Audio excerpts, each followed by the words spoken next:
2, we'll explore the movie's story, summarize the plot, and take a closer look at the cast and the character. In addition, we will examine the film's production detail and box office performance. Finally, we will share a detailed review along with personal reaction.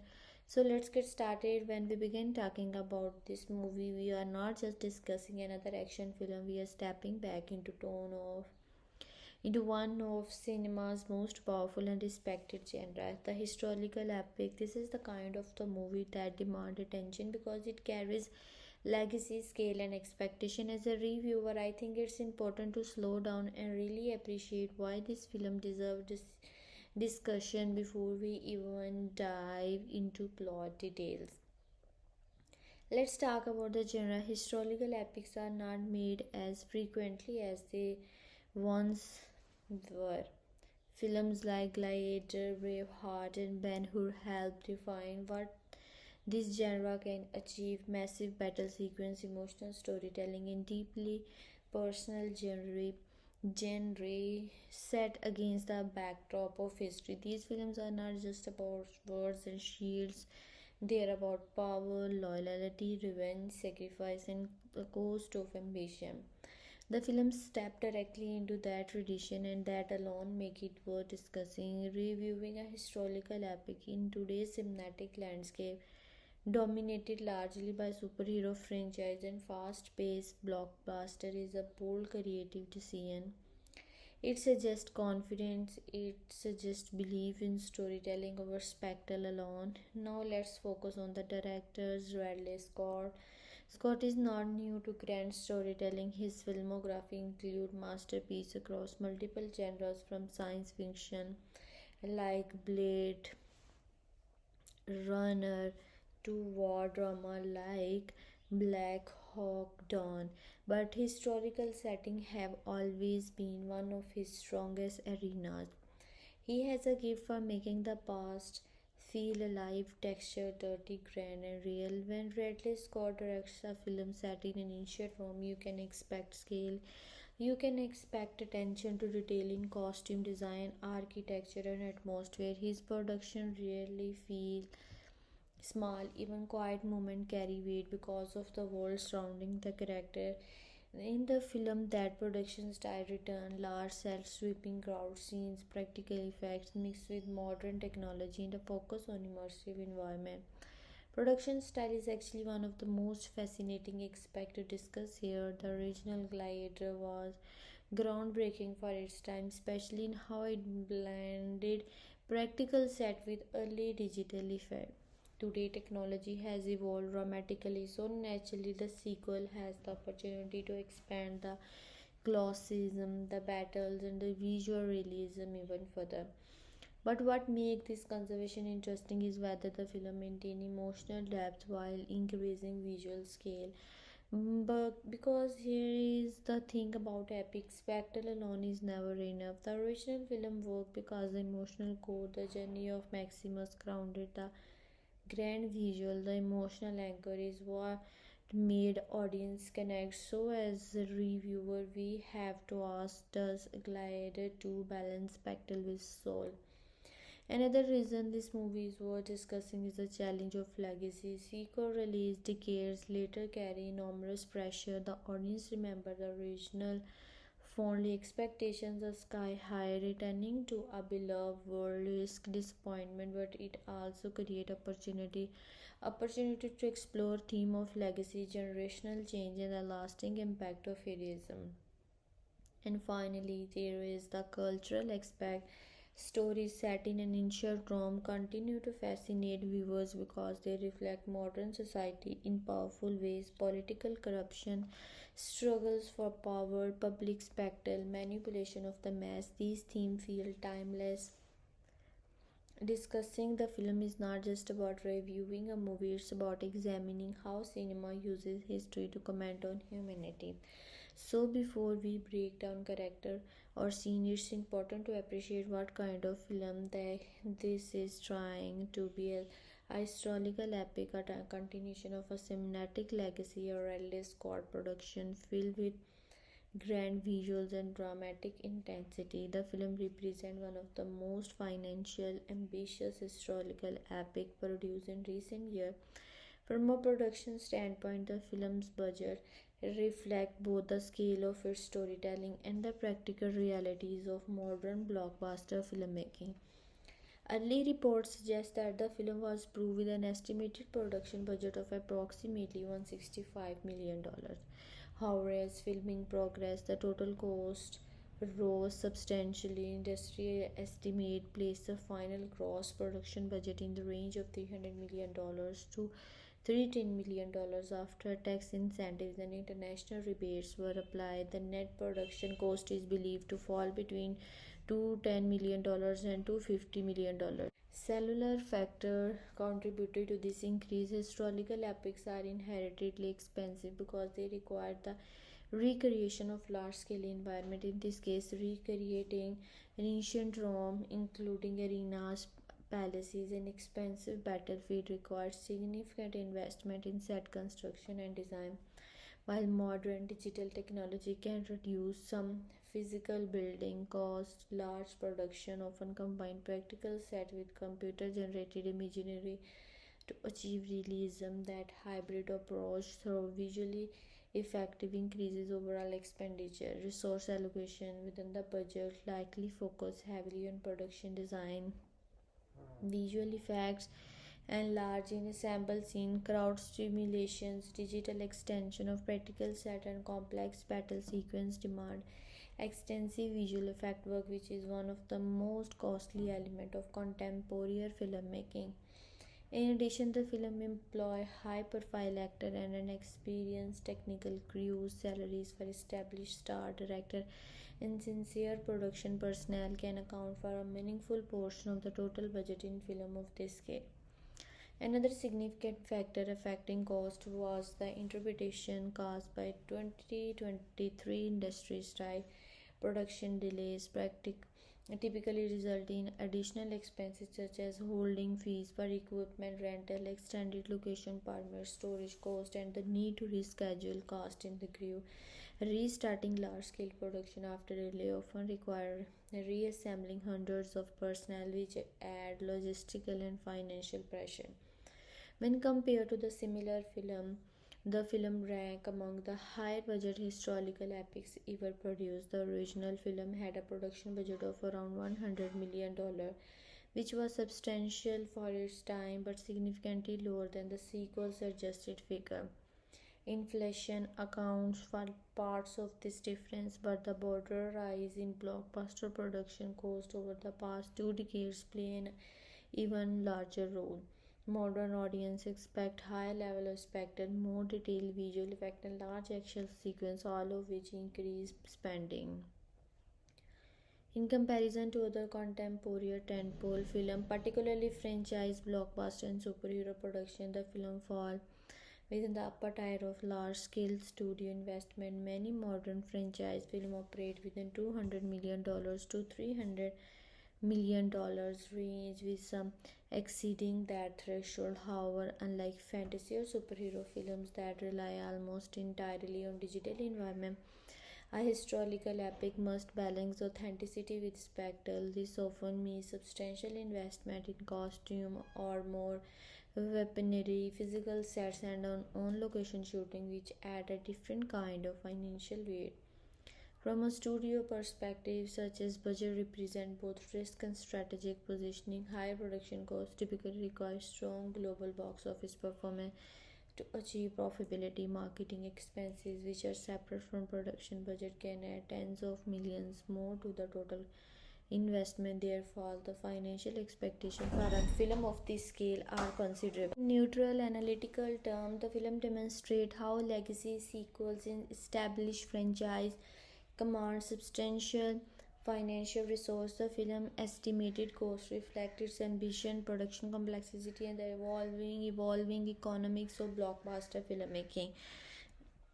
The film firmly belongs to the historical epic genre, but it also blends elements of action, drama, and political thriller. At its core, the film continues the grand tradition established by Gladiator, a story set against the vast and the brutal world of ancient Rome, where personal struggle collide with public spectacle. The genre itself demands scale, emotional intensity, and moral conflict, and this will embrace those expectations while shaping its own identity.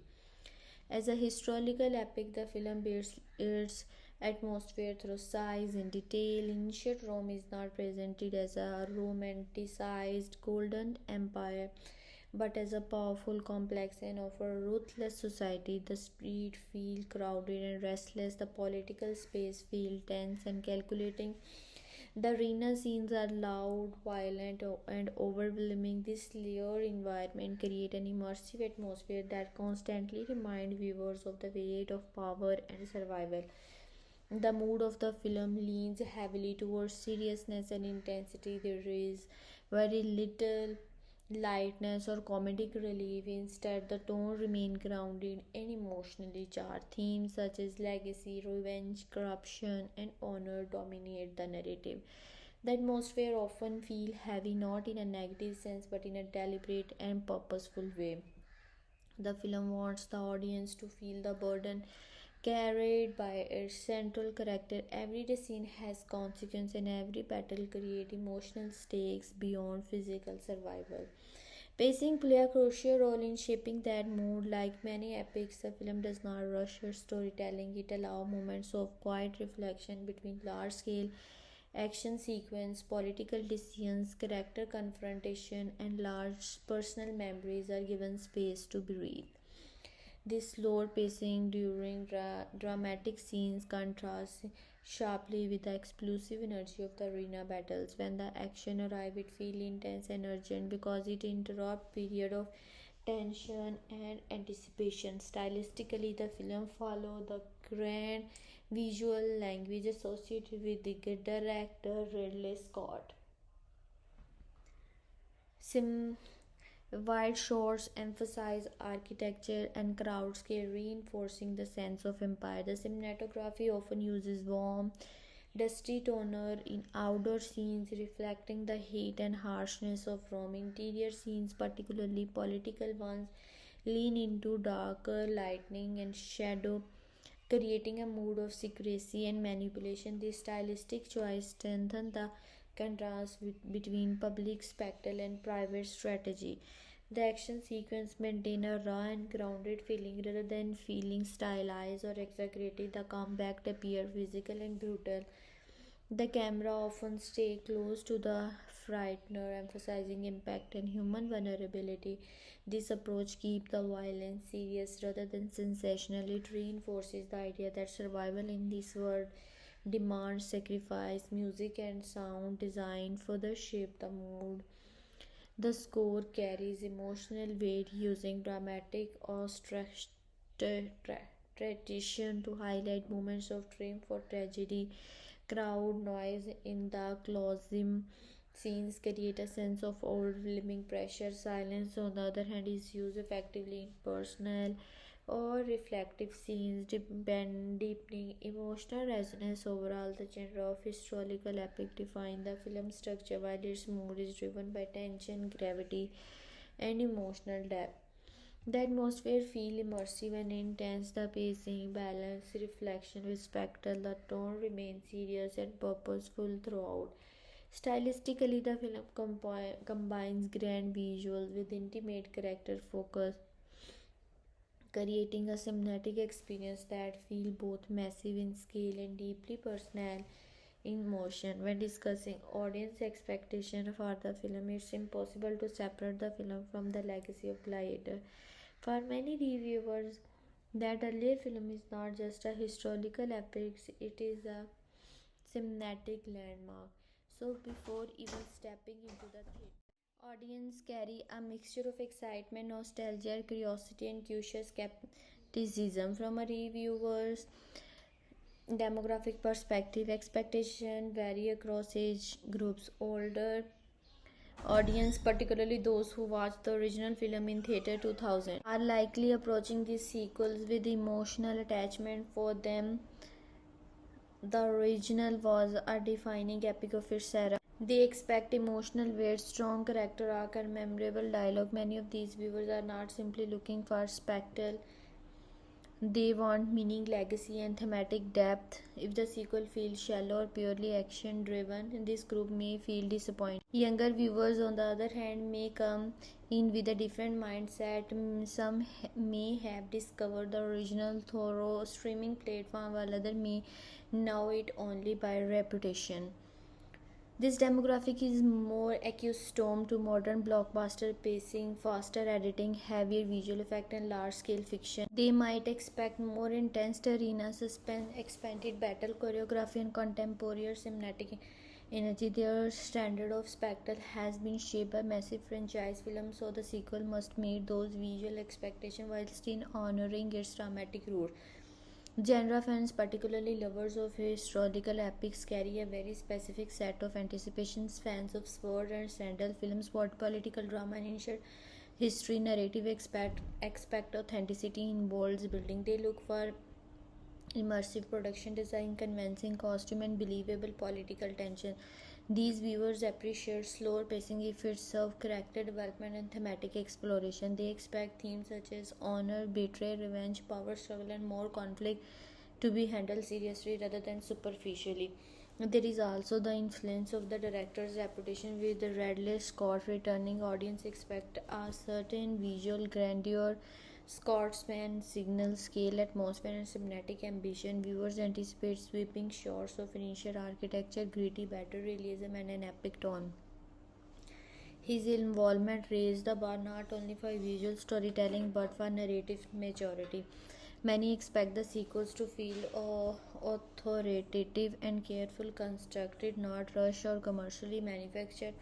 Another major expectation center on thematic continuity. The original film explored justice, corruption, sacrifice, and the cost of power. Audience going into the films likely expect those themes to continue in some form. There is anticipation around legacy, how the ideals and the action of the past influence the present. Viewers want emotional resonance, not just continuation of the setting. If the sequel can connect past and present meaningfully, expectations are more likely to be fulfilled. At the same time, there is natural escapism. Long-awaited sequels often face the challenge of living up the memory. Nostalgia can be both an advantage and a burden. Some viewers worry that the sequels may rely too heavily on reference to the past instead of building its own identity. Others fear that modern blockbuster trend could overshadow the grounded emotional tone that make the original powerful. In many opinions, the most important expectation audience carries balance. They want scale without losing heart. They want action without sacrificing character depth. They want political intrigue that feel intelligent rather than simplistic. Most importantly, they want to feel something: inspiration, tension, sorrow, and dread. Ultimately, before watching the movie, audience are not just expecting a movie, they are expecting an experience worthy of a legacy. Whether they are long-time fans, younger action enthusiasts, or dedicated historical epic viewers, they enter with high standards shaped by memory, genre, loyalty, and the reputation of those involved. When analyzing the target audience of the film, it becomes clear that this film is designed for a specific type of viewer. While it has broad appeal due to its scale and legacy, it is not intended for every demographic. Equally, its tone, themes, and presentation naturally guide it toward a mature and genre-focused audience. Now, first, let's consider the age group. The film is primarily made for adult and older teen. Given its intense battle sequence, political intrigue, and serious theme, it is most suitable for viewers aged 16 and above, with this strongest appeal likely among those in their 20s, 30s, and older. The emotional depth and complex power struggle may resonate more deeply with mature audience who appreciate layered storytelling rather than purely fast-paced entertainment.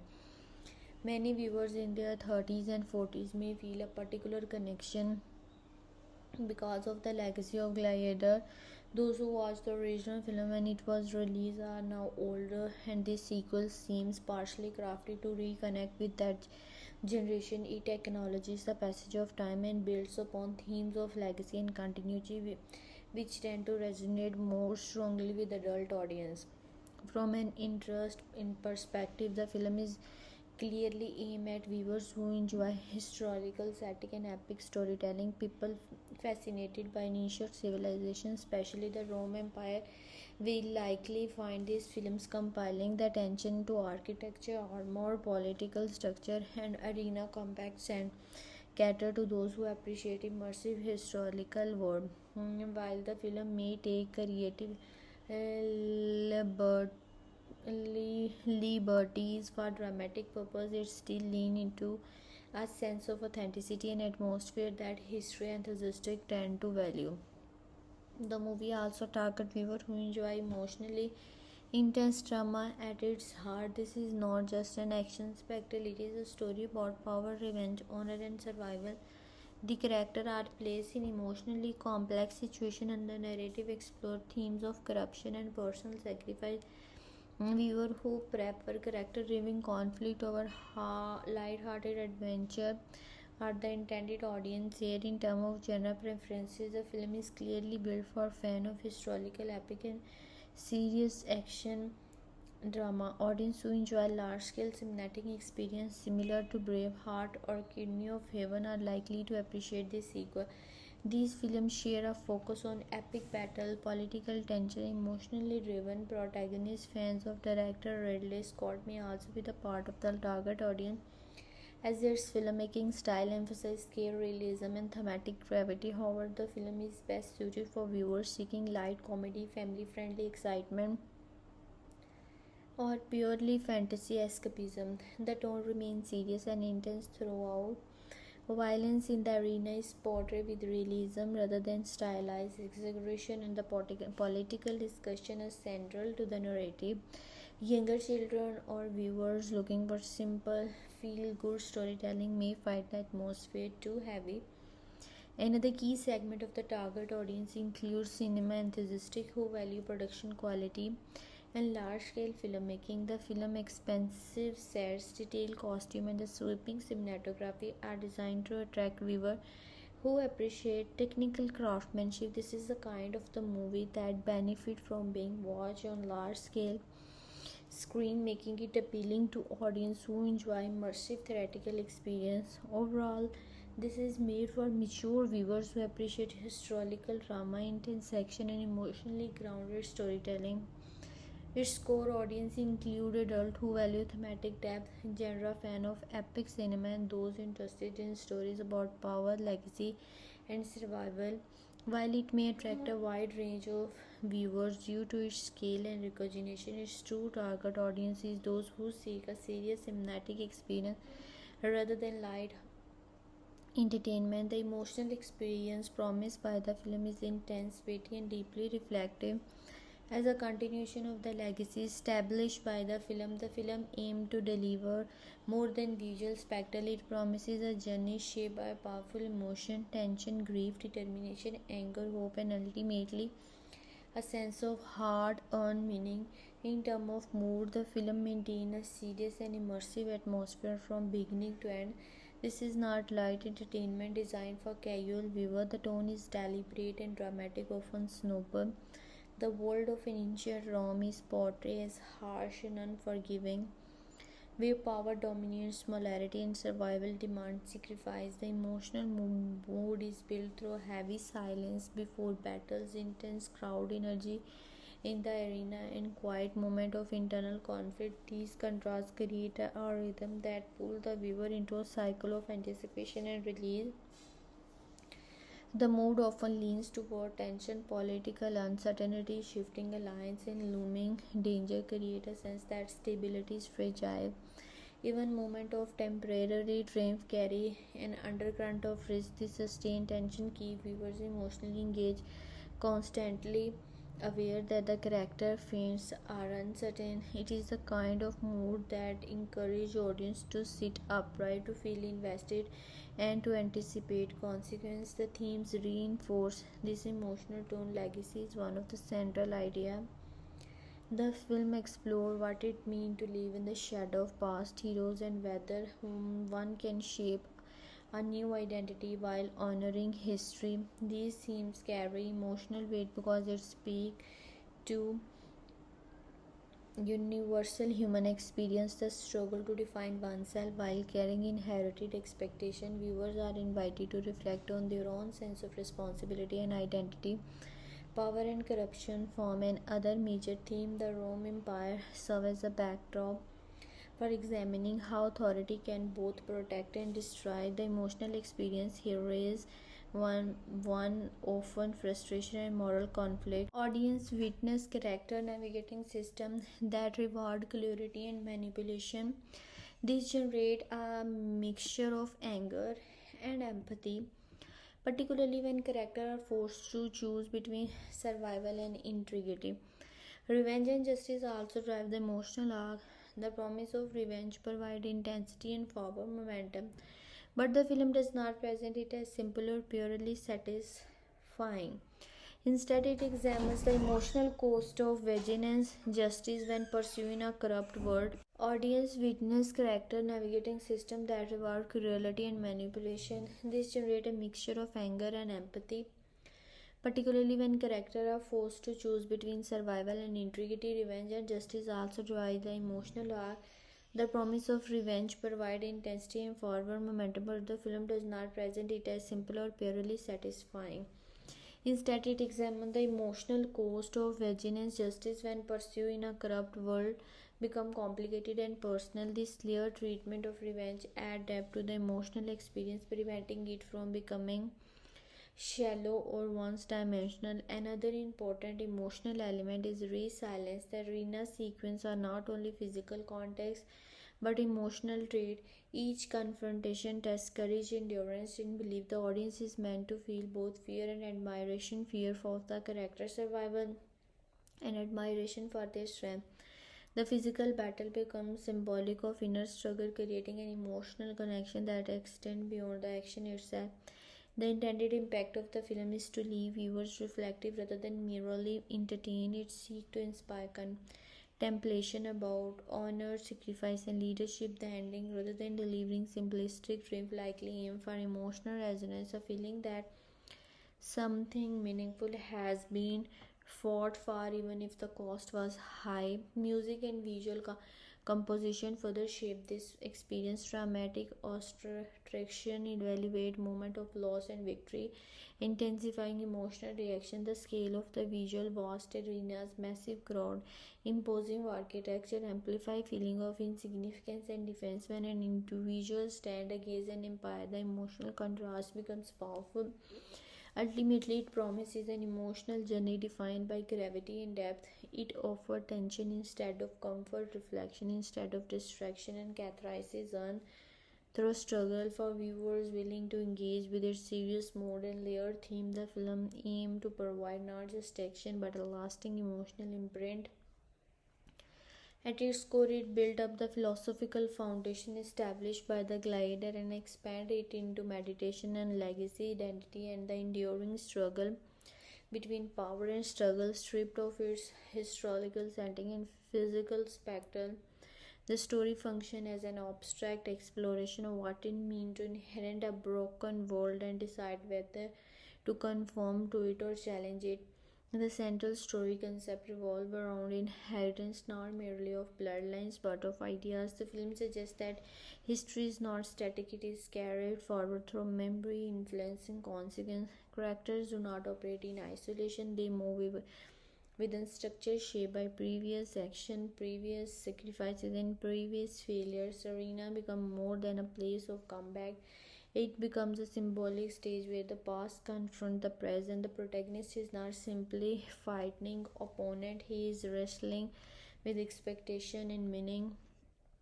One of the primary themes is the burden of legacy. To inherit a legacy is to carry both inspiration and pressure. The story explores the psychological weight of living in the shadow of greatness. Legacy can empower, but it can also suffocate. It raises the question, does honoring the past require imitation or transformation? Through its narrative arc, the film implies that True honor does not come from repeating history but from interpreting it courageously. Power as a theme is treated not as an object to possess but as a force that shapes human behavior. The empire within the his story function as a metaphor for any system that prioritizes control over consequence.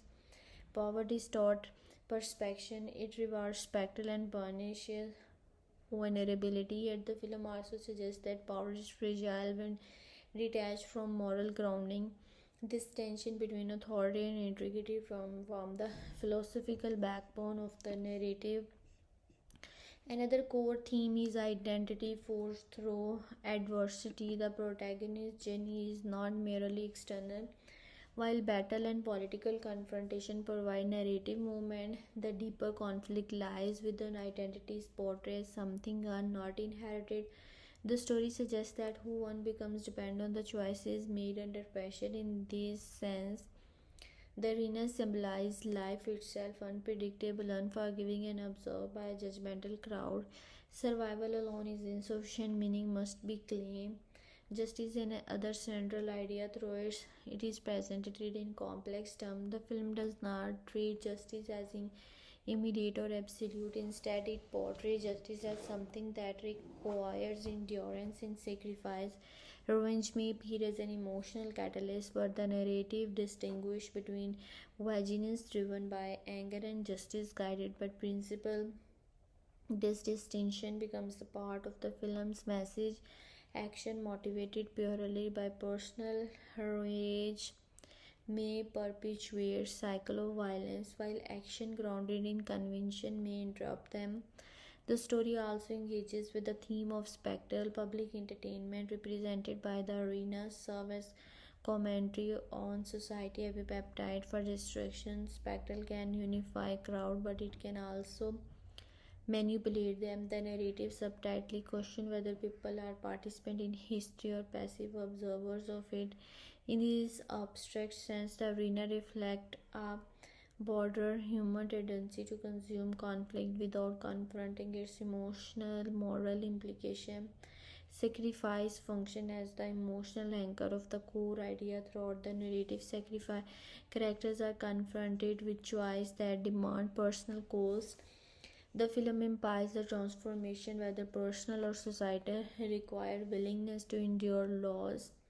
Sacrifice is portrayed not as martyrdom for its own sake, but also as an act of conviction. It becomes the bridge between individual intention and collective impact.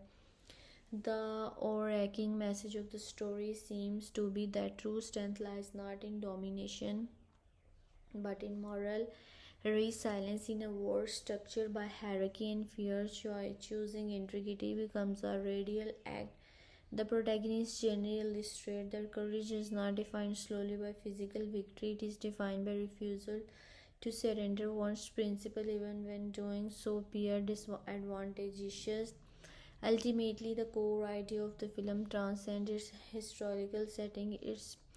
It speaks to universal human experience, inherited imperfect system, confronting injustice, navigating identity, and deciding whether to replicate or reinform the structure that shapes us. Beneath the armor and the architecture, the film abstract message center or continuity in chain.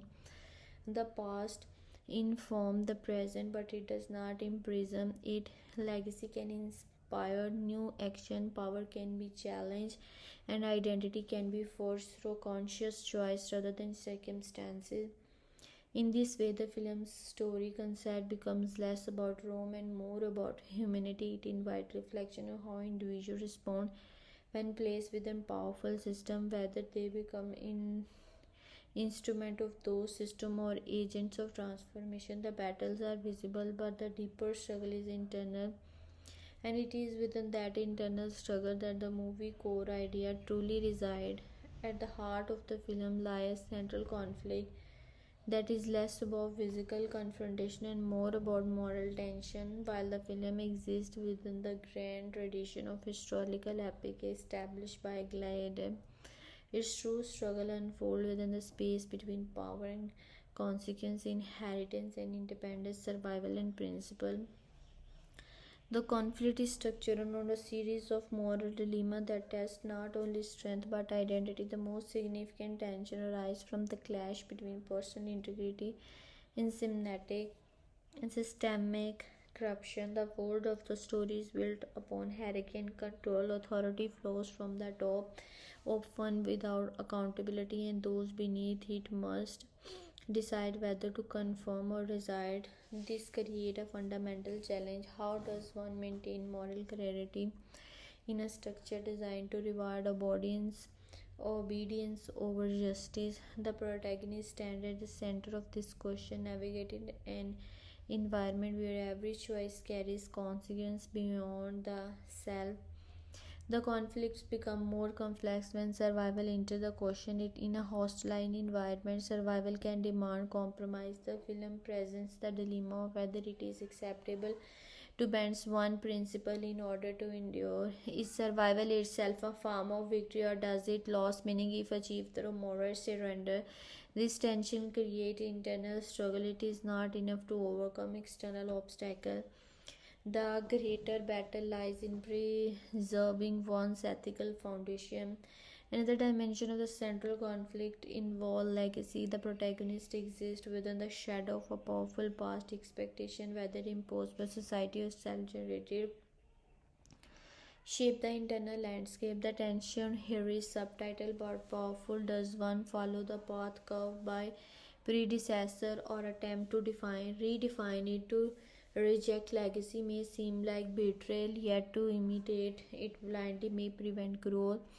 The moral dilemma center on how to honor history without being imprignosed by it. Power itself functions as both temptation and threat throughout the narrative. Power is presenting not as a neutral but as a transformation. It has a capacity to elevate or corrupt.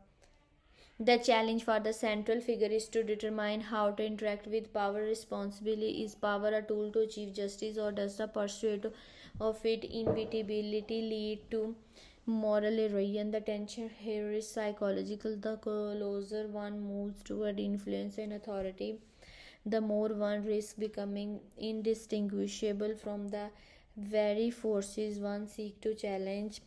There is also an emotional conflict between vengeance and justice. Anger can motivate action, but it can also distort judgment. The narrative suggests that revenge offers immediate emotional satisfaction, yet it may perpetuate cycle of harm. Justice, in contrast, demand patience and sacrifice, yet it may pursue cycle of harm. Justice, in contrast, demand patience and sacrifice. The central dilemma asks whether actions are driven by personal pain or by principal convention. This distinction shapes the emotional weight of the story and heighten its tension. The environment itself intensifies these challenges. Public spectacle and societal pressure create an atmosphere where individual decisions are amplified. The presence of an observing crowd, symbolic of society, adds another layer to the conflict. Actions are not private, they are interrupted, judged, and sometimes manipulated. This external pressure complicates internal choices. The protagonist must consider not only what is right but how these choices will ripple outward. Isolation is another underlying tension. Leadership and resistance often require standing apart, yet isolation carries emotional cost. The moral dilemma extends to trust, whom to align with, whom to believe, and how much vulnerability to reveal. Forming alliance can provide strength, but it can also introduce betrayal. The central conflict thus become relational as well as ideological. Ultimately, the film's core tension revolve around transformation. The protagonist face the challenge of deciding what kind of person to become in response to adversity. Circumstances attempt to shape identity through force. The moral question is whether identity will be defined by circumstances or by deliberate choice. This internal negotiation form the backbone of the story.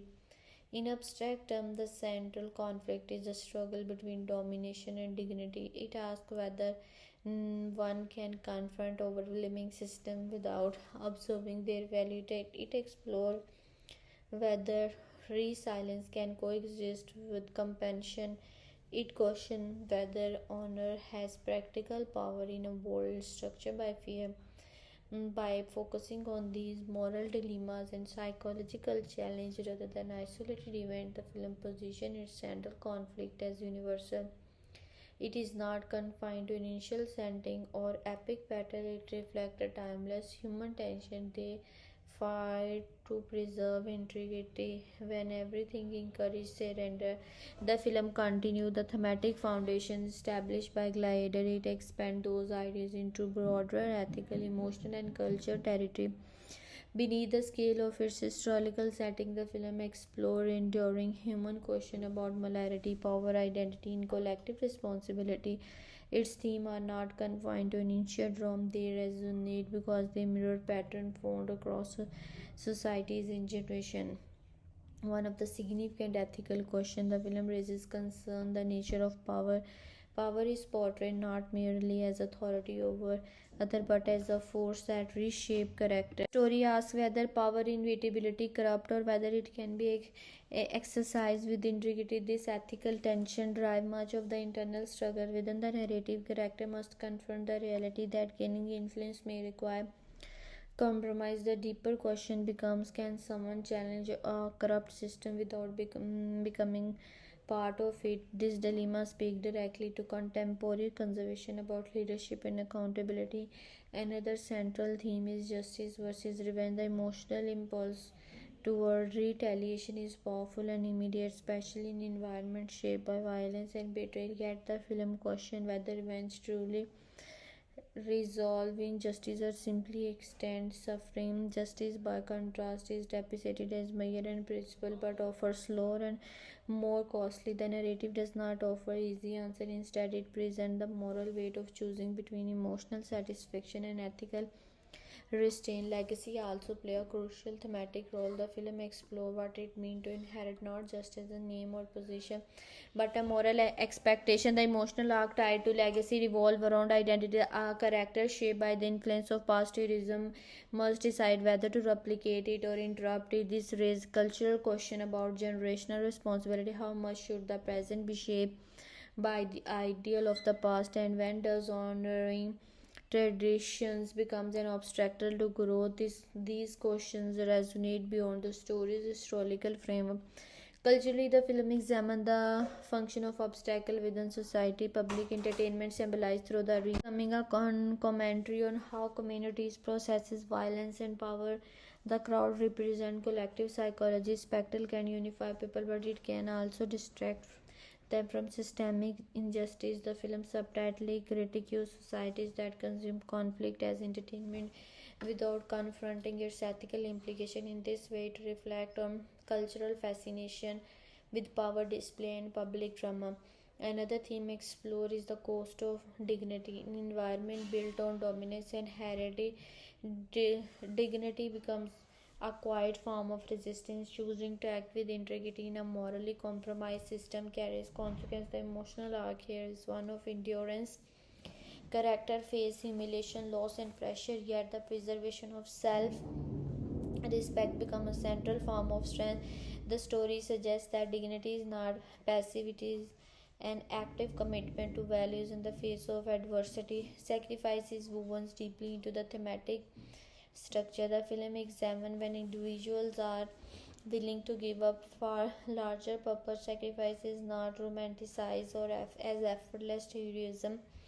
Instead, it is portrayed as painful and complex. The emotional arc tied to sacrifice often involves internal conflict, balancing personal desire against collective needs. These themes reinforce the idea that meaningful change requires cost. The film also addresses cultural hierarchy and societal division in ancient Rome, serve as a backdrop for exploring inequality, class distinction, and the consolidation of power.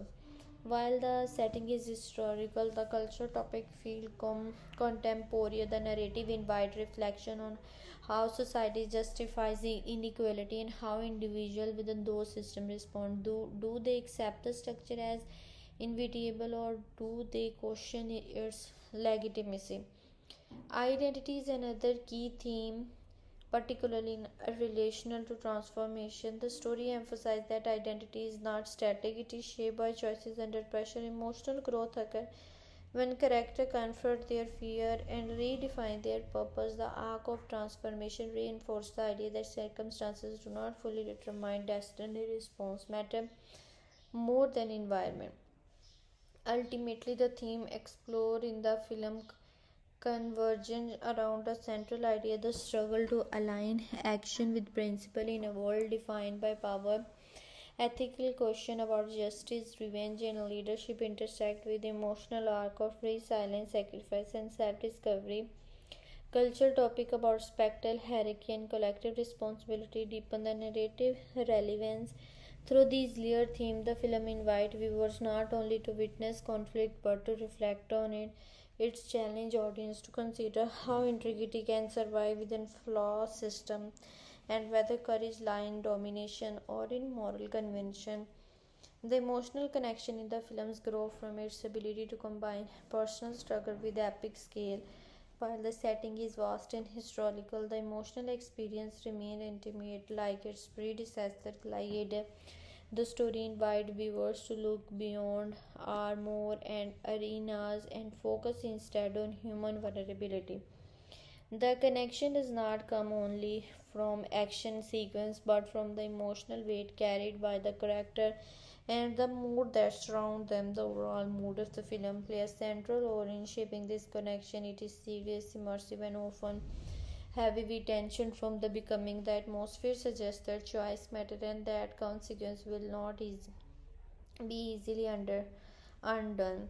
This seriousness signals to audience that the story should be felt, not merely watched. The mood encourages viewer to invest emotionally because it presents the world as meaningful and morally charged. Tension is powerful emotional too throughout the narrative. Even in quiet moments, there is an underlying sense of instability. The audience senses the circumstances can shift suddenly.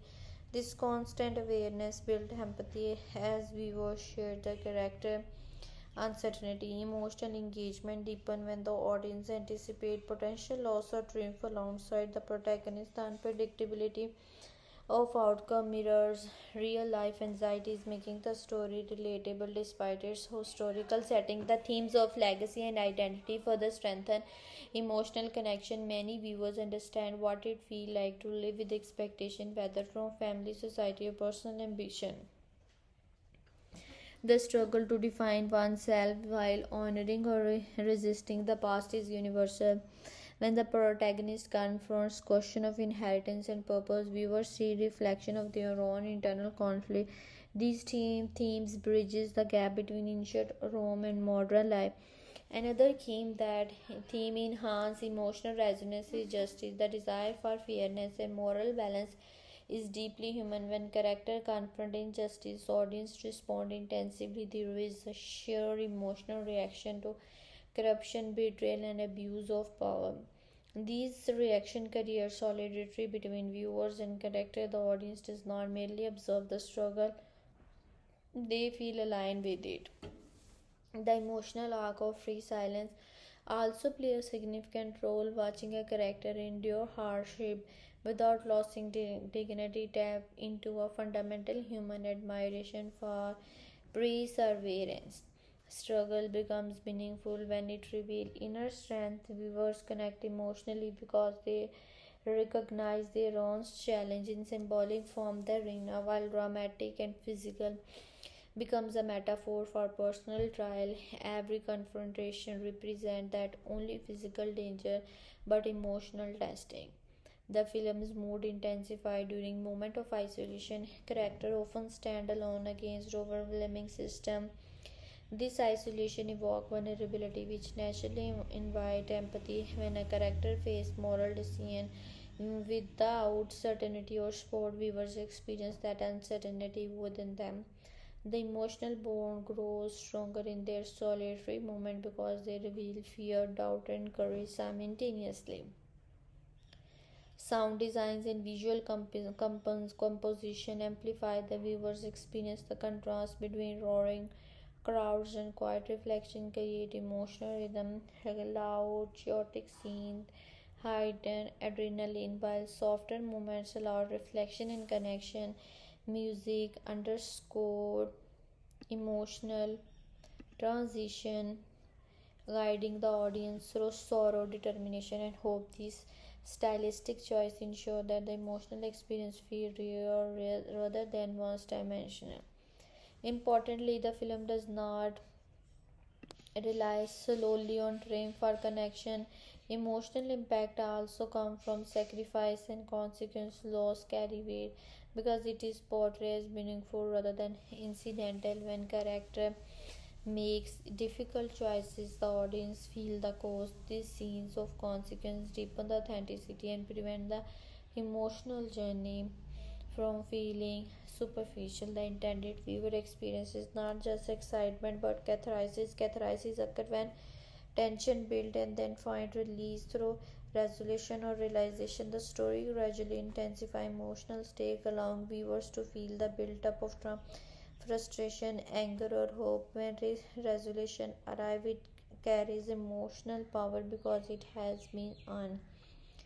Ultimately, the film connects emotionally by grounding epic storytelling in universally human theme. Its mood invites seriousness, its theme invites reflection, its pacing allows viewers to sit with tension and meaning. The result is an experience that feels immersive and personal at the same time. Despite its grand scale, the emotional connection remains rooted in familiar human struggle, identity, justice, sacrifice, and resilience, making the story resonate far beyond its historical setting.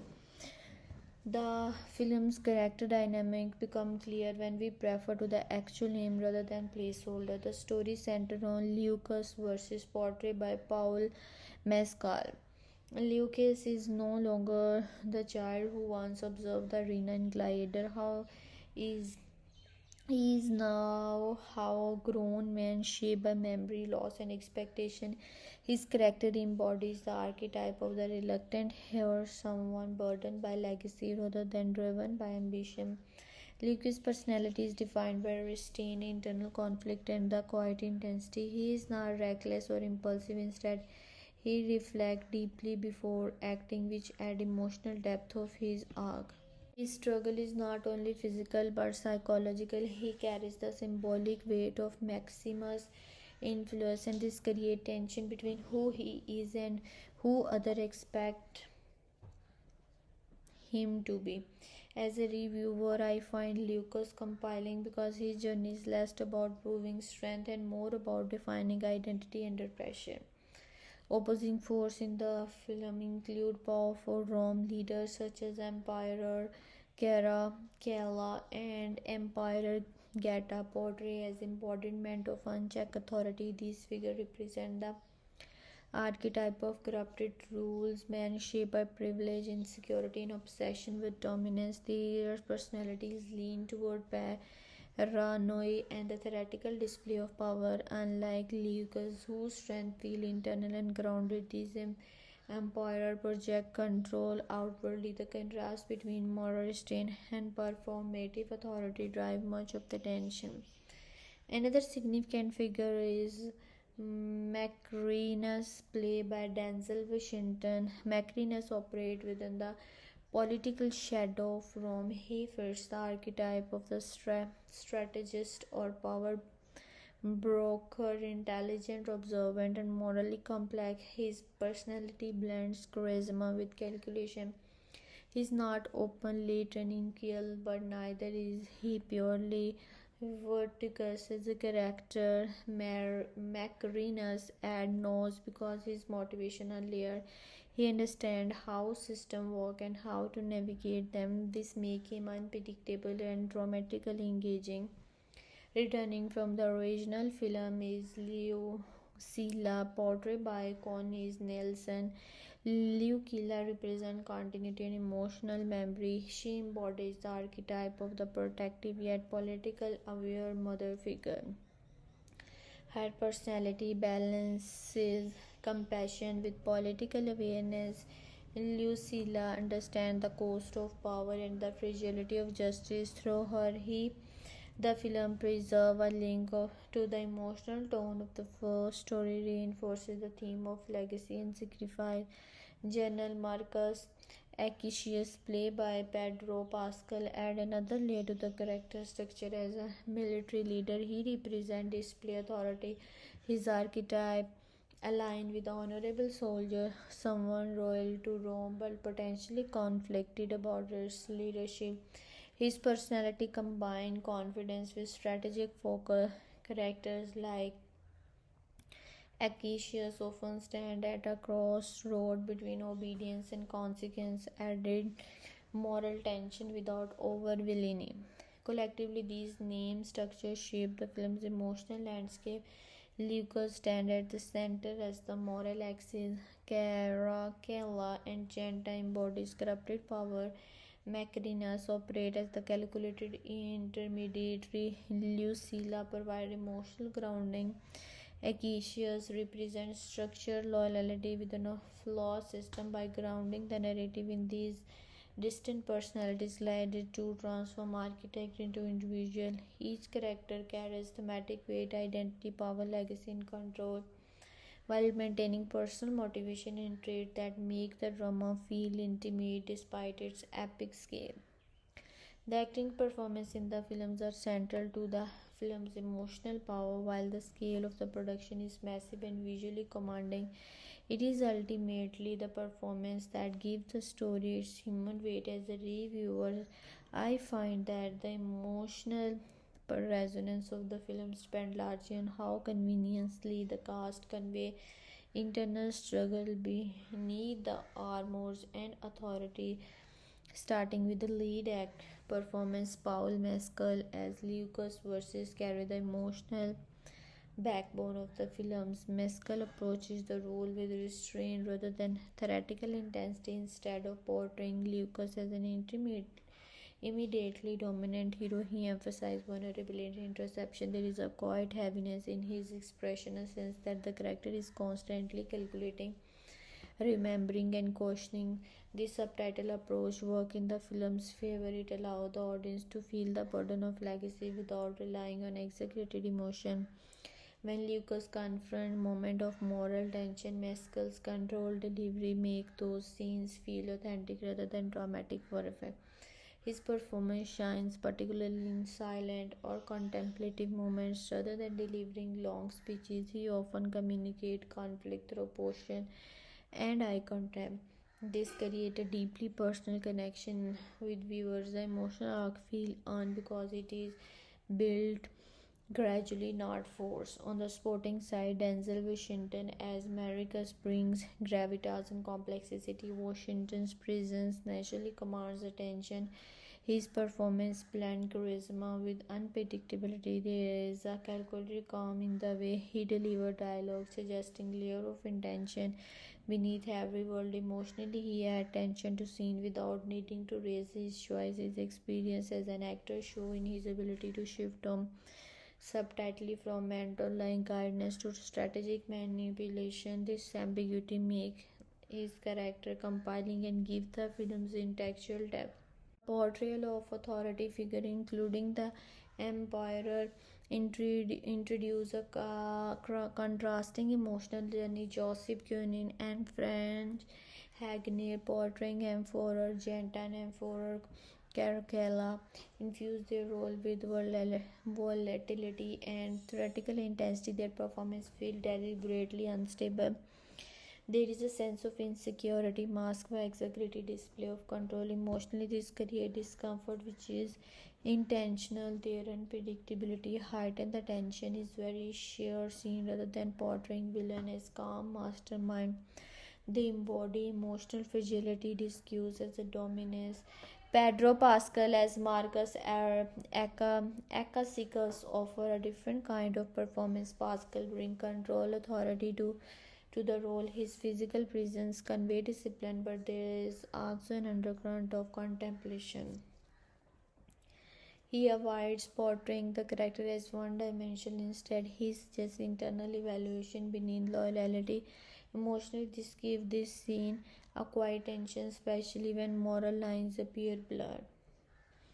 Returning from the original films, Connie Nielsen as Lucilla brings emotional continuity. Her performance carries maturity in subtitles, so there is a reflective quality in her portrayal, as if the character has witnessed too much history to be easily surprised.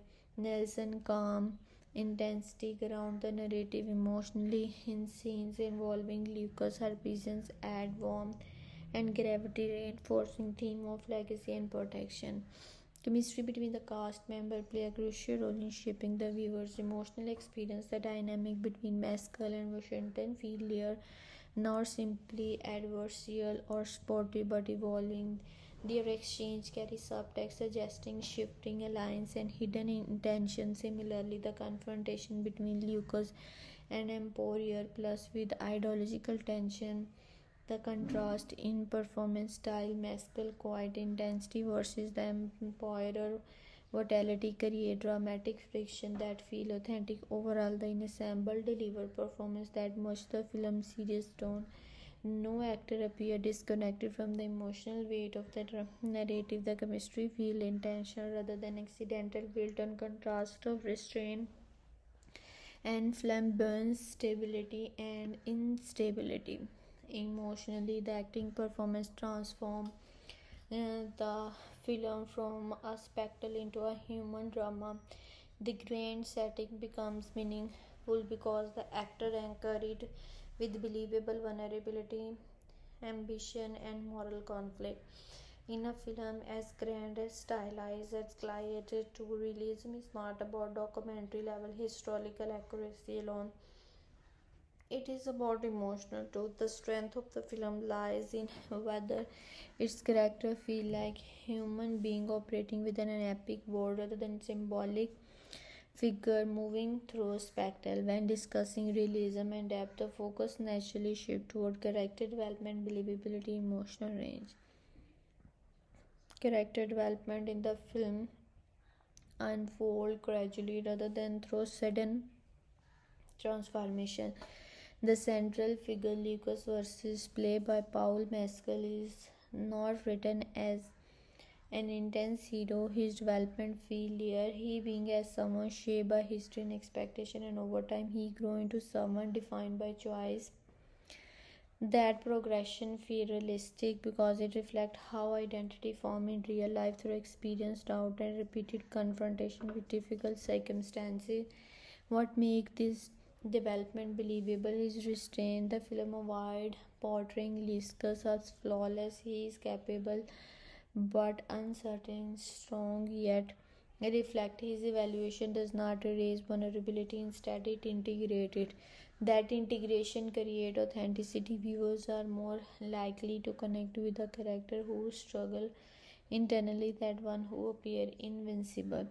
The arc is not about perfection but about alignment between values and action. Believability also extends to the portrayal of power. The authority figure include Emperors Genta and Emperors Caracalla, portrayed by Joseph Kunin and Fred Hangier, does not operate as exaggerated caricature. While their behavior may at times seem extreme, their insecurity and anger for control feel psychologically grounded. Power in the film is depicted as something that amplifies personality trait rather than inventing them. This notes contribute to realism because it mirrors how authority can distort or intensify human tendency. Another layer of depth appears in Marinus, played by Denzel Washington. His character is neither purely virtuous or nor overtly villainous. Instead, he operates within moral gray areas. This ambiguity adds realism because most real individuals, particularly those navigating political system, function within compromise. His motivation feels strategic rather than impulsive. The audience may not always agree with this choice, but they understand the logic behind them. That understanding fosters depth. Emotional range is an other critical moment of realism. The film does not confine character to a single dominant emotion. Lucas experience determination, fear, doubt, anger and resolve sometime within the same sequence. This fluctuation reflects general psychological response to pressure. Emotional range make a character dynamic rather than static. It signals that internal progress are unfolding beneath visible action. Similarly, sporting characters are given moments of vulnerability that prevent them from becoming one-dimensional. Connie's Nielsen as Lucilla portray quiet sorrow alongside political awareness. Pedro Pascal as Marcus Acacius balance authority with contemplation. These layered portrayals suggest inner lives beyond immediate conflict with strength and believability. The film realism is also enhanced by consequence. Action are not presented as effortless victories. Physical and emotional costs are visible. Character carry fatigue, grief, and hesitation. The narrative acknowledges that survival and leadership are burden, not privilege without weight. This acknowledgement grounds the epic element in relatable human experience. Depth also emerges from silence. The film allows space for character to think and react without constant dialogue. These pauses create authenticity. In real life, individuals often process complex emotions internally before expressing them. By incorporating such moments, the film avoids theatrical exaggeration. Ultimately, realism in the film stems from psychological consistency. Characters behave in ways that align with their established trait and motivation. Their development feel earned rather than convenient. Emotional response evolve logically from circumstances. This careful construction allows the epic scale to coexist with human authenticity. The result is a story where spectacle does not overshadow substance. Character depth provide the anchor that makes the world feel credible.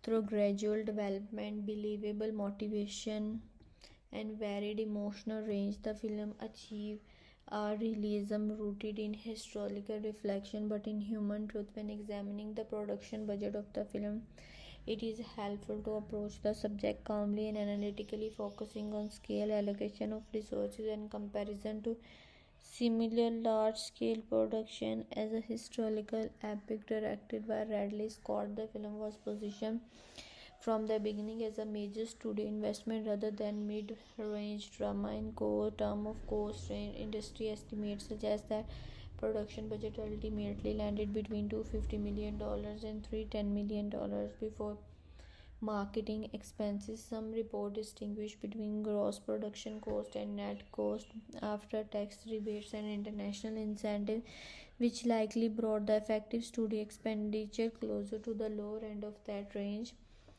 Even at the conservative estimate, however, the film ranks among the more expensive historical epic even produced. Several factors explain this elevated budget. First, large scale period film required extensive physical production design. Recreating an ancient Rome involved constructing detailed sets, building arena environment, designing palace, and coordinating large crowd scenes. Digital effects can extend environment. Practical set construction remain costly, especially when authenticity and scale are priorities. Historical film often demand integrate costume design as well, including armor, robes, weapons, and military gear crafted especially for the production. Resource allocation likely constructed heavily on three primary areas: production design, set compensation, and visual effect. Production design alone can consume a significant portion of the film budget when sets are built rather than entirely digital render. In addition, a cast that conclude established actors such as Paul Mescal and Denzel Washington contribute to the higher salary commitment. Experienced performers command substantial fees, particularly in high-profile sequels tend to well-known franchises. Visual effects represent another major expenditure. All the historical epics rely more on ground realism than fantasy film. Large battle sequence, crowd enhancement, and environmental extension require advanced digital work. Crowd replication technology, arena expansion, and large-scale action choreography often require months of post-production. These phases can significantly increase overall cost, especially when combined with reshoot or production details.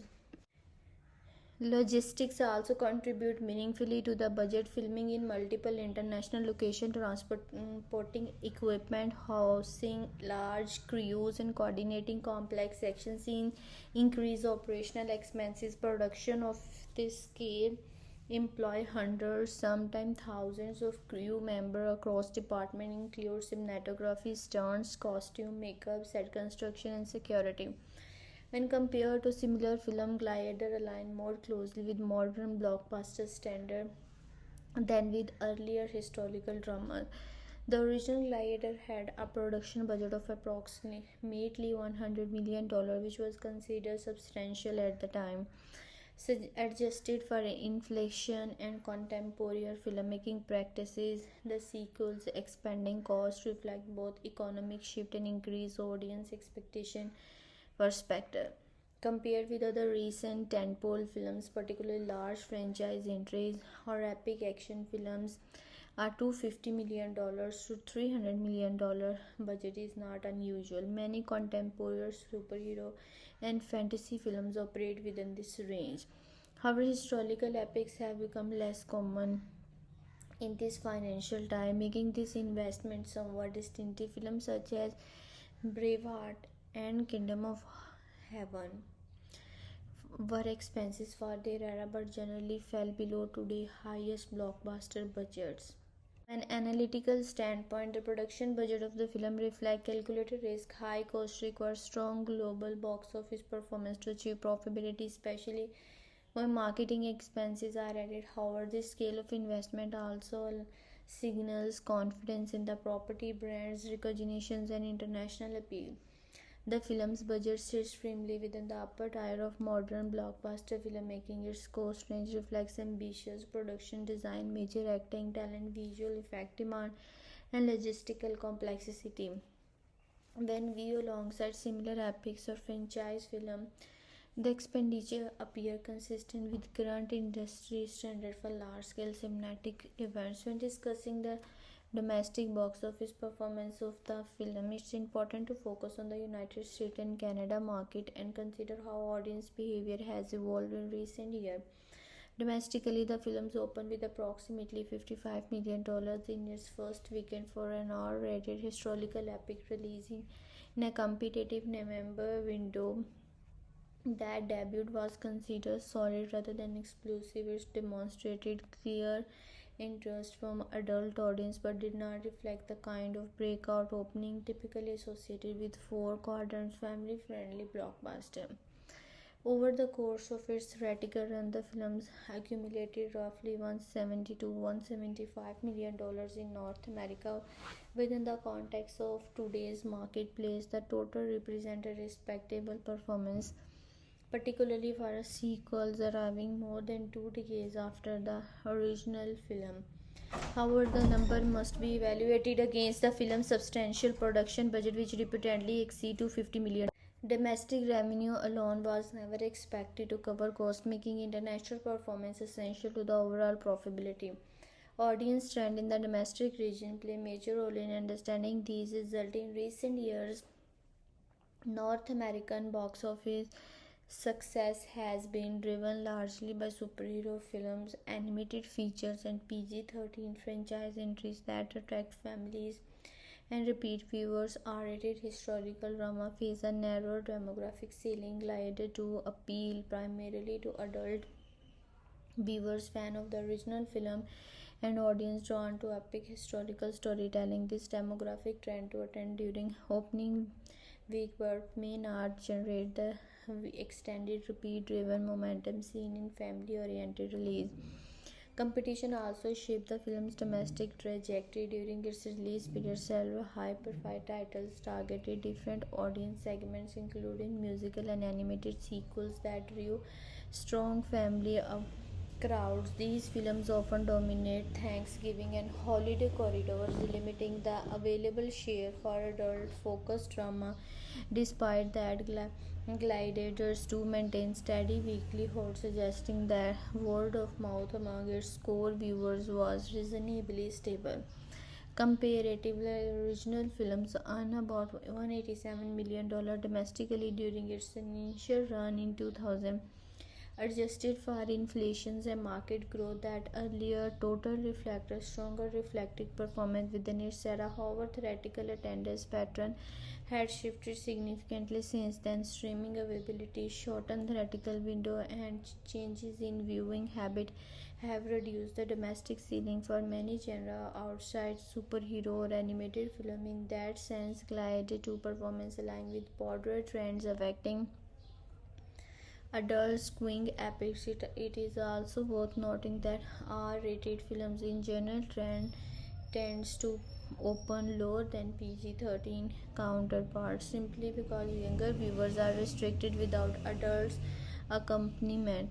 This rating limits spontaneously group attendance among teenagers and reduce school holiday boost. Within that constraint, a $55 million opening weekend stand as a healthy launch for a mature historical epic. From a demographic standpoint, report indicated that the audience skew older with a strong turnout among viewers over 30. This reflects nostalgia for original film as well as interest in serious large-scale storytelling. Younger audience attended as well, but not in overwhelming number seen for comic book or fantasy franchise. The domestic box office performance of the film can be described as solid but not dominant. It performed well with its genre and rating and limitation, drawing consistent adult audience and benefited from brand recognition. However, in comparison to the broader four quadrant hits, its domestic earnings reflect the realities of modern audience trend, while large-scale historical drama occupy a more specialized segment of the theatrical marketplace. When analyzing the international box office performance of the film, it becomes clear that overseas market play a crucial role in the film's overall financial picture. Outside the United States and Canada, the film generated significantly higher revenue than it did domestically, reflecting the global appeal of large-scale historical epic and the strong international recognition of the Gladiator's brand.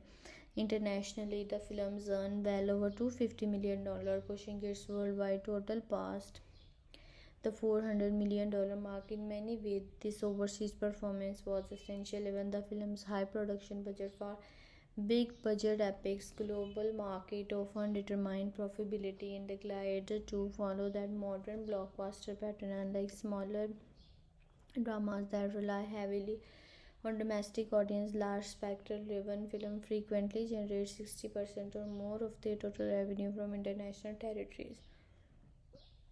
Europe proved to be the one of the film strongest region.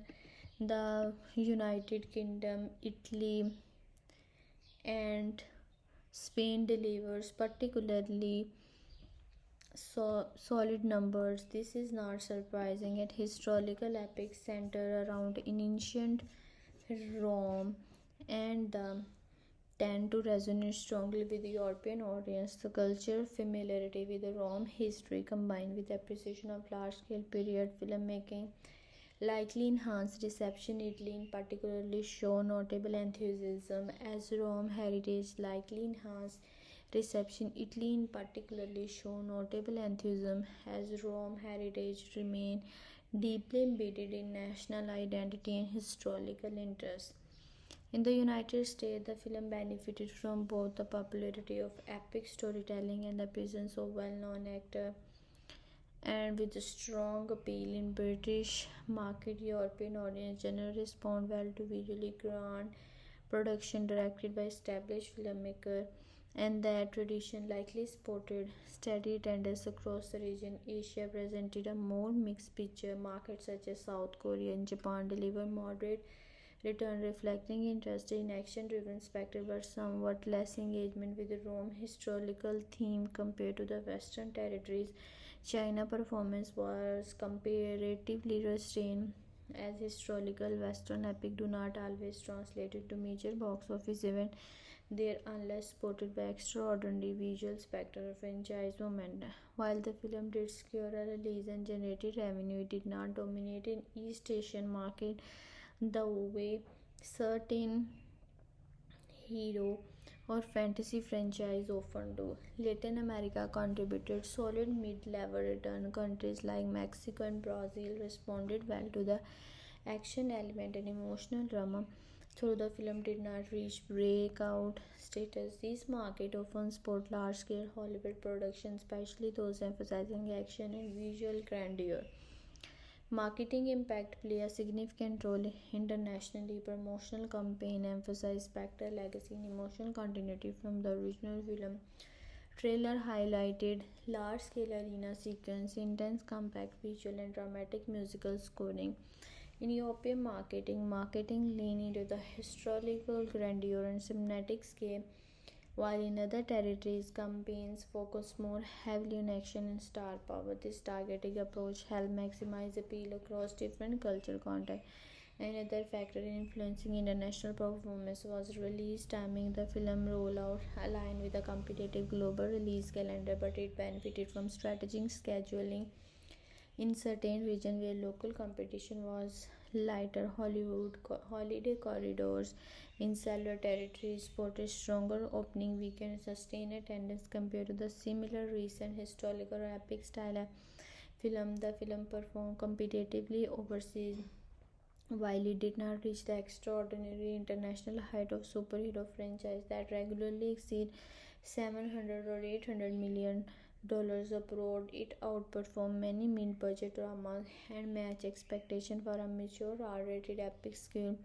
The film international share of the total revenue exceeded its domestic share, which aligned with the current industry trend for spectacle-driven blockbuster.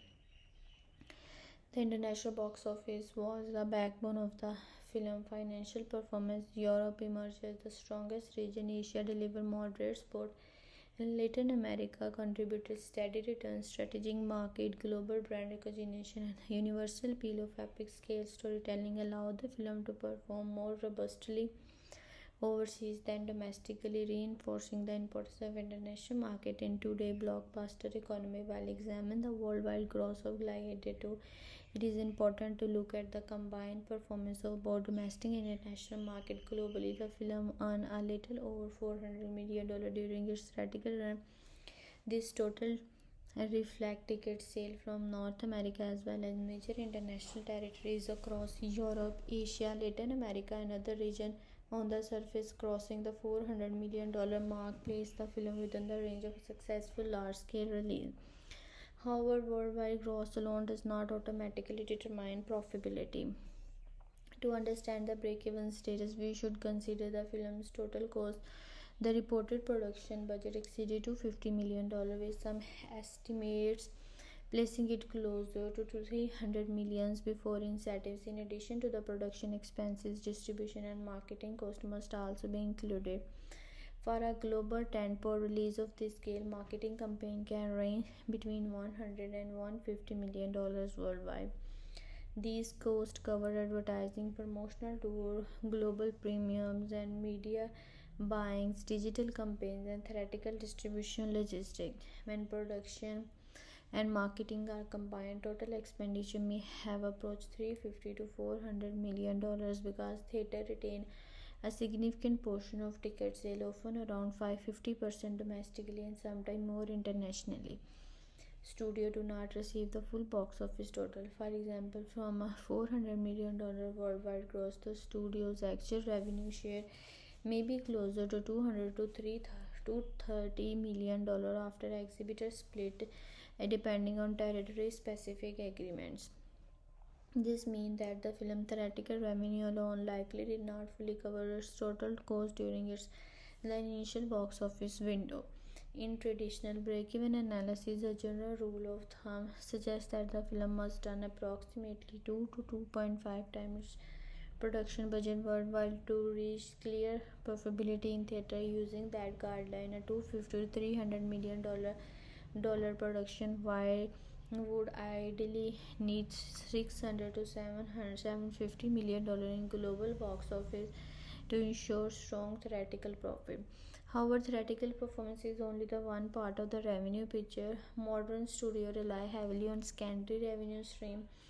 These include premium video on demand rental, digital purchase, physical media sale, streaming licensing agreement, and television broadcasting rights.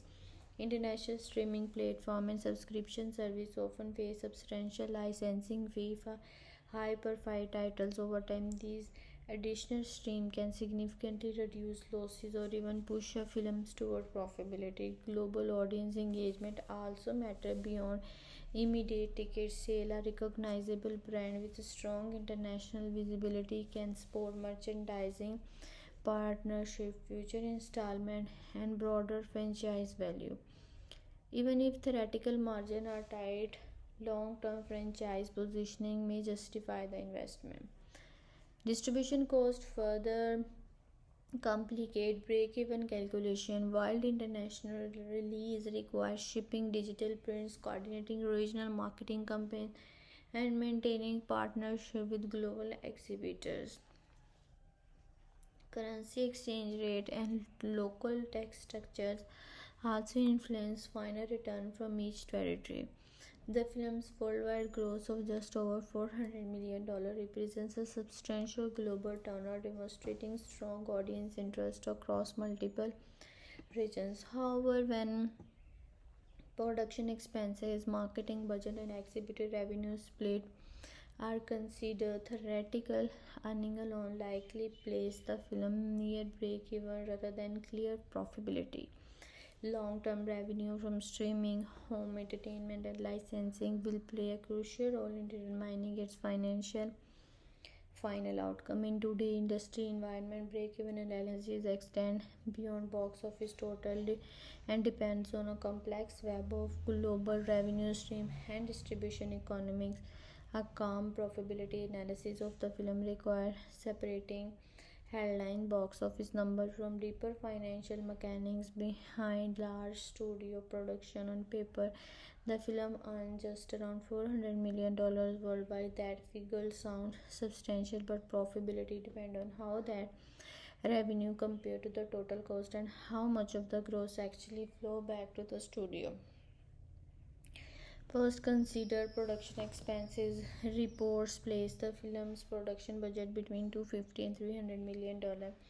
This range reflects large-scale set construction, international filming, extensive visual effect, and composition for a high-profile cast. However, production is only one component of total expenditure. Global marketing and distribution campaign for tentpole film often add another $100 to $150 million. When those costs are included, total spending may have approached $350 to $400 million. It is important to understand that the box office gross does not equal studio revenue. Theater retain a significant percentage of ticket sale. In North America, studio typically receive about 50% of box office revenue, while international split can range from 40 to 55% depending on the territory. Applying average return rate to a $400 million worldwide gross suggests that studio share may have been closer to $200 to $230 million. From a strict theoretical perspective, that figure would not fully cover the estimated total production and marketing costs.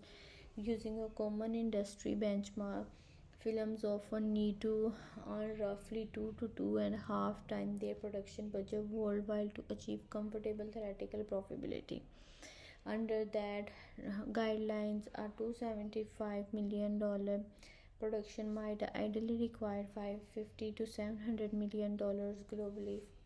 By that measure, the films likely fell short of strong theoretical profit. However, theoretical revenue is no longer the sole determinant of financial success. Ancillary income play a increasingly critical role. Premium video on demand, rental, digital purchase, physical media sales, streaming platform licensing agreement, and television broadcasting right all contribute significant secondary revenue. High profile films often command strong streaming licensing deals, especially when tied to recognizable intellectual property. Over time, these additional streams can narrow losses or potentially push a films toward break-even.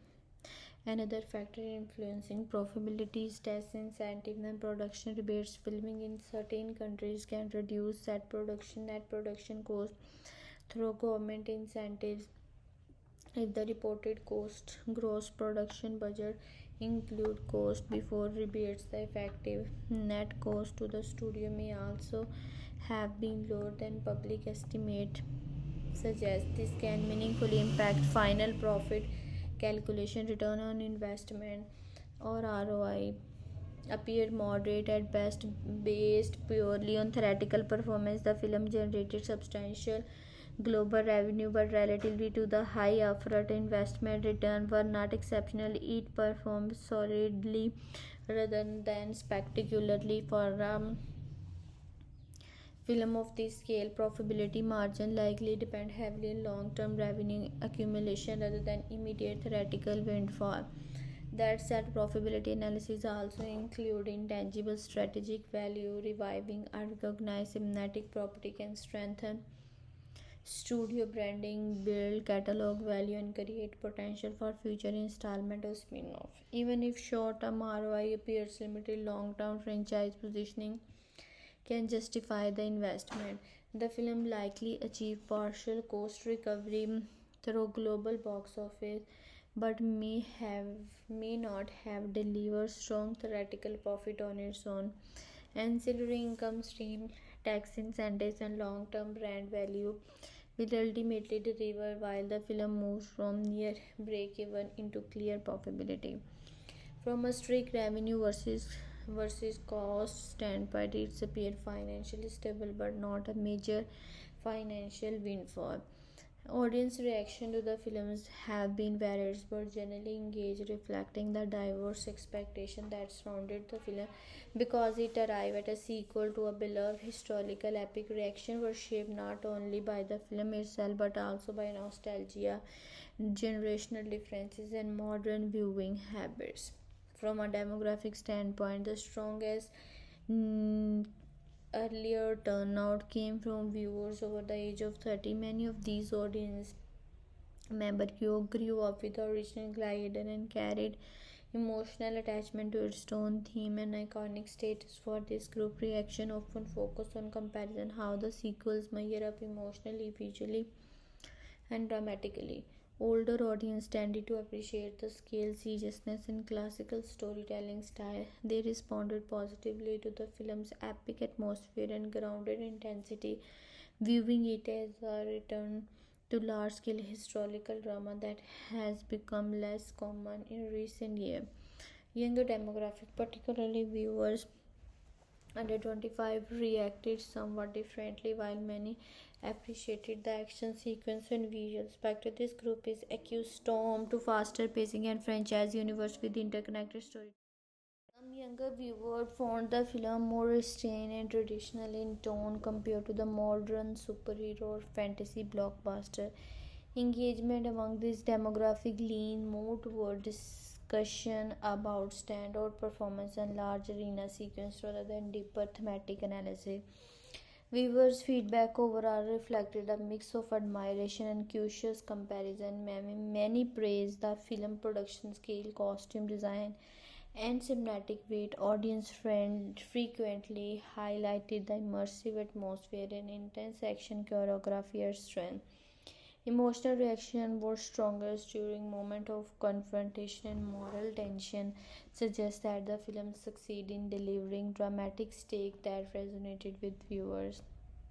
However, some audience members expressed that the sequel faced the challenge of living in the shadow of predecessor. Comparisons were unavoidable. While many viewers appreciated the ambition, a portion of the audience felt that the emotional impact did not fully match the legacy of the original. This did not necessarily translate into outright negativity, but rather into mild response that acknowledges strength while noting difference in tone and character attachment. Engagement level on social media was steady rather than explosive. The film generated substantial conservation during its opening week, particularly around performances and large-scale set pieces. Discussion frequently centered on the cast portrayal of power, ambition, and vulnerability. Online engagement include debate about whether the sequel justifies its existence artistically, which indicates strong emotional investment even among critics.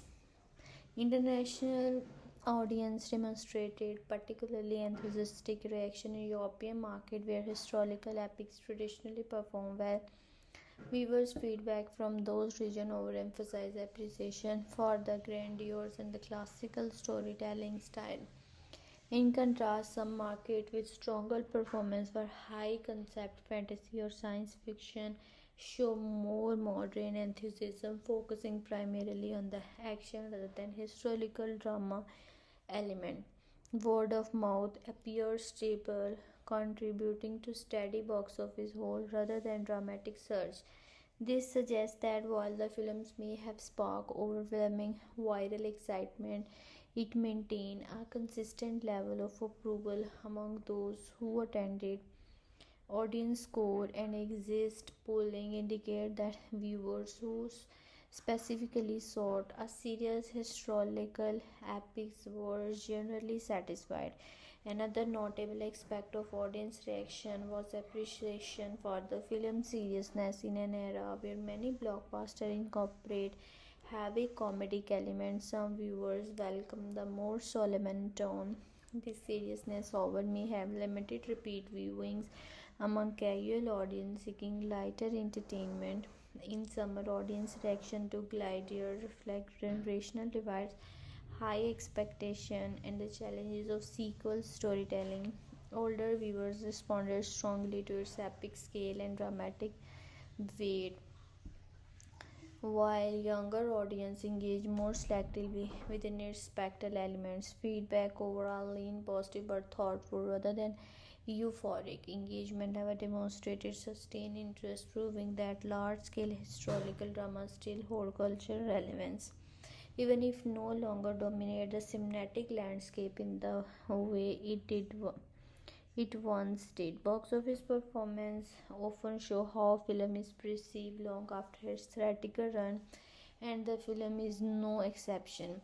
Financial results influence not only public opinion but also critical narrative, studio reputation, and broader genre discussion. Even when audience and the critics evaluate a movie based on artistic merit, commercial performance tend to frame the conversation around it.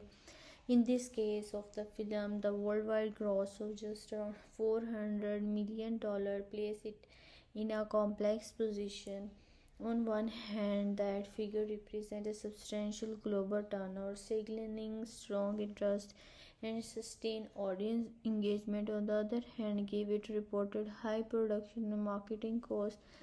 The total did not immediately position it as a runaway blockbuster. The financial loss affected perception in subtitle but meaningful way. Critical reception often interact with box office outcome. When a film performs exceptionally well financially, critics sometimes visit their assessment, acknowledging its cultural impact even if the reviews are mixed. Conversely, when a high budget film delivers moderate return, commentary may shift toward questioning its necessity or long term value, while Gladiator 2 critics largely focus on its ambition, production scale, and performance. But the box office performance shape headline around whether it justified its significant investment. Studio reputation is also closely tied to financial performance for a major studio. Banking a legacy sequels, a massive global hit would reinforce confidence in reviving established properties.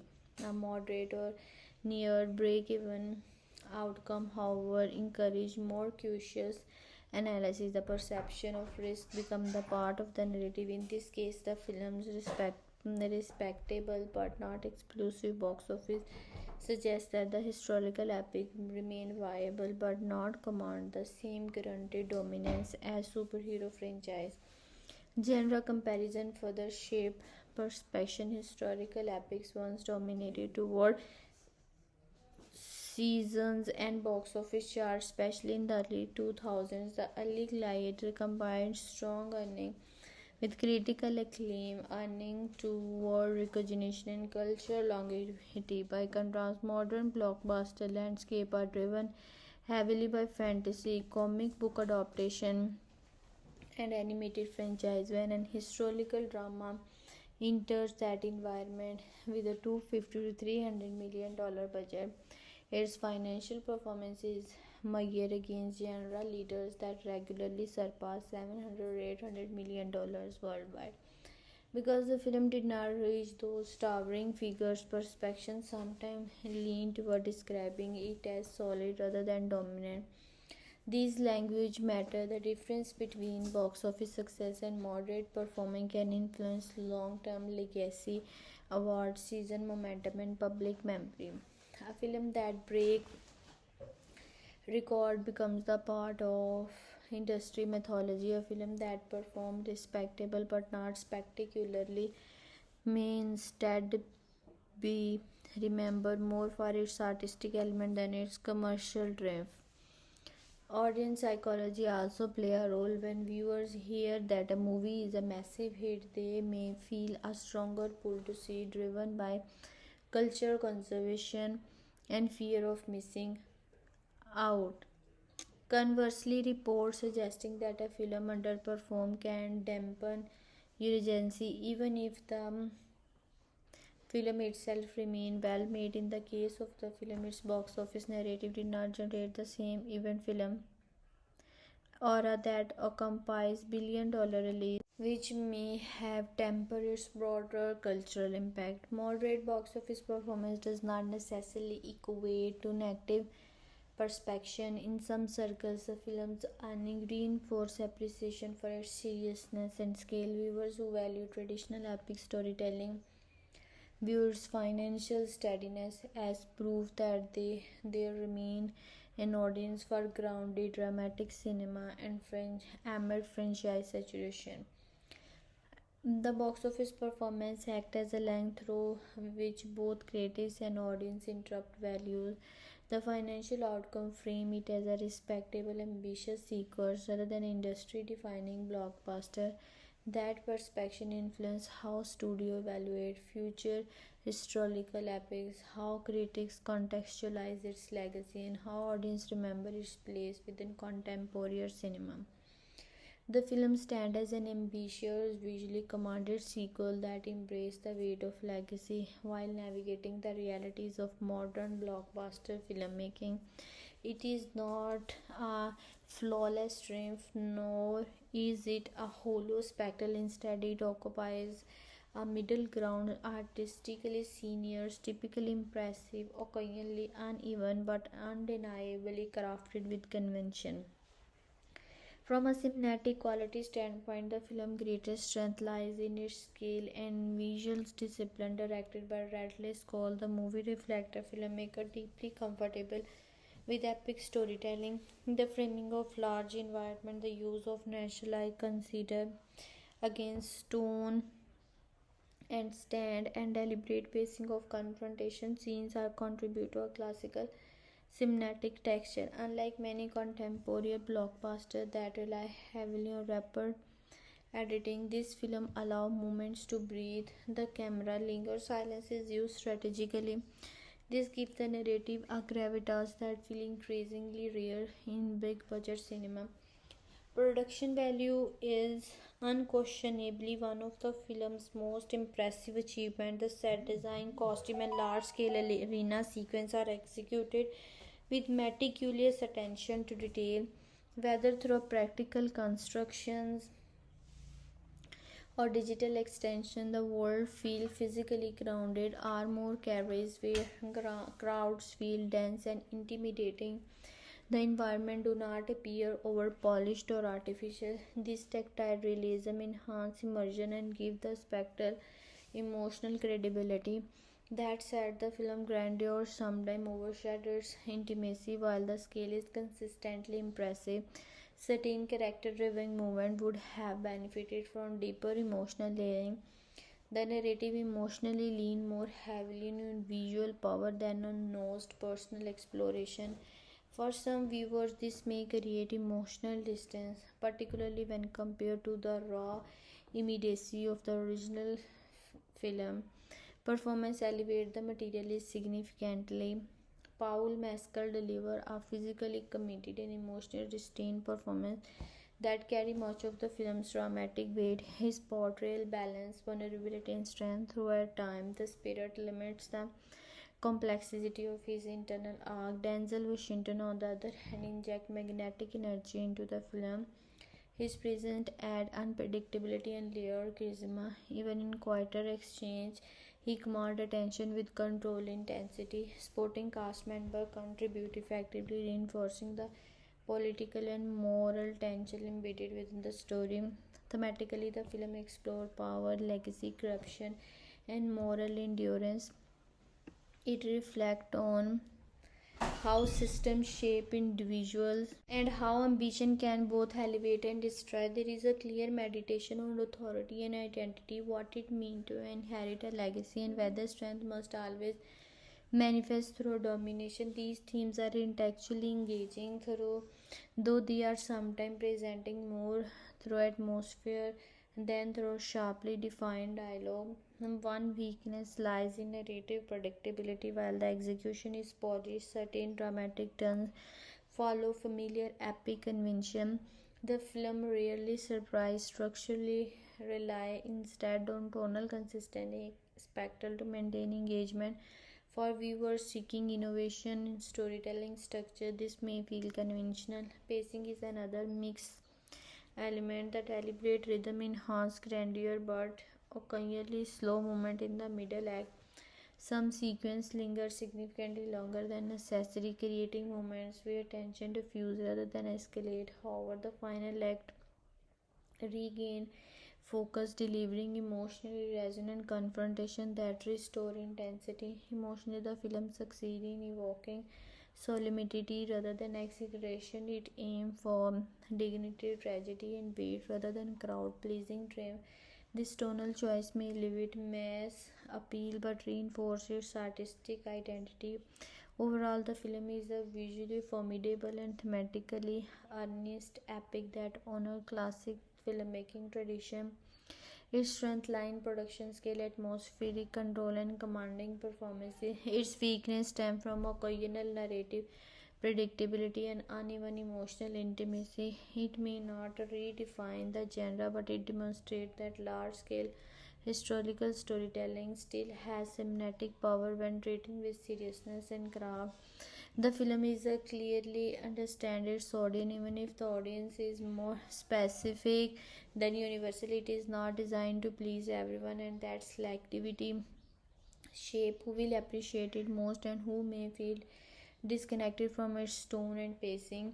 For viewers who love historical epic, this film is a strong recommendation. If you are drawn to grand arenas, political tension, moral struggle, and large-scale production design, the movie delivers in a deliberate and immersive way. Fan of classical filmmaking, especially those who admire the work of Ridley Scott, will appreciate the careful framing, practical set construction, and seriousness of the tone.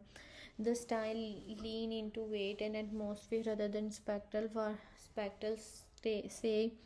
It respects silence, shadow, and emotional restraint. The ideal audience type include adults who enjoy mature storytelling. The film carries an R rating reflecting intense combat or dramatic tension and heavier theme. Viewers age 18 and above all the best suited for its content. More specifically, audience over 25 may connect more strongly, particularly those who remember or deeply admire the original.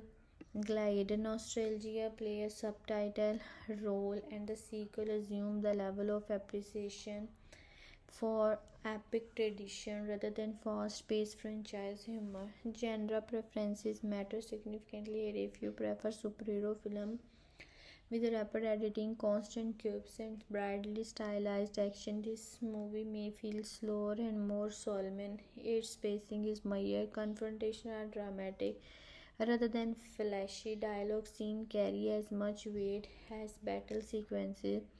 Viewers who value tension, moral drama, and character-driven staying over visuals overload will find more satisfaction. The emotional resonance of the film is rooted in themes of legacy, power, corruption, and identity. It asks viewers to reflect on what strength truly means and whether honor can survive within flawed system. This makes it particularly suitable for audience who enjoy story with philosophical undertone. It is less about adrenaline and more about reflection. If you are someone who appreciates the film that leave you thinking rather than cheering, this will align with your taste. The film is also recommended for viewers interested in production craftsmanship, costume design, large scale set pieces, and atmospheric cinematography are major highlight. Film students or cinema enthusiasts who pay attention to lighting, staging, and performance knows will likely admire its technical ambition. On the other hand, the movie may not appeal to younger teens seeking high energy entertainment. Viewers under 15 may find the tone too heavy and the pacing too deliberate. Even some older teenagers accustomed to rapid franchise storytelling may feel the narrative more slowly than expected. It does not prioritize quick thrill or comedic relief, which are often staples of contemporary blockbuster. Casual moviegoer looking for light weekend entertainment might also feel the emotional weight is demanding. The film's seriousness required engagement. It does not function well as background entertainment. If someone prefers romantic comedies, animated adventures, or purely escapist fantasy, this epic historical drama may feel intense or overly dramatic. Additionally, viewers who expect a sequel to recreate every emotional beat of the original may experience mixed feelings. The film honors its predecessor spirit, pursues its own tonal direction. Those open to evaluation with the franchise will appreciate it more than those seeking direct replication. The film is best suited for adult audience who value historical epic, serious theme, deliberate pacing. It resonates most strongly with viewers who appreciate cinematic craft and emotional gravity. It may not satisfy those fast seeking pace, spectral, or light-hearted escapism. For the right audience, mature, reflective, and drawn to ground storytelling, it offers a powerful and immersive experience.